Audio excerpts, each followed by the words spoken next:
taking it beyond just the theater, just the actual production, is unique to Timeline.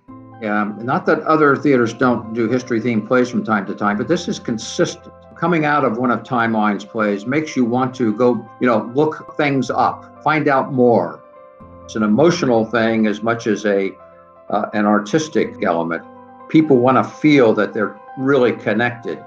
It is at the top of mind to make a space where the audience and the actors still feel that connection. I truly believe that Timeline is poised to, they already are part of one of Chicago's premier theaters.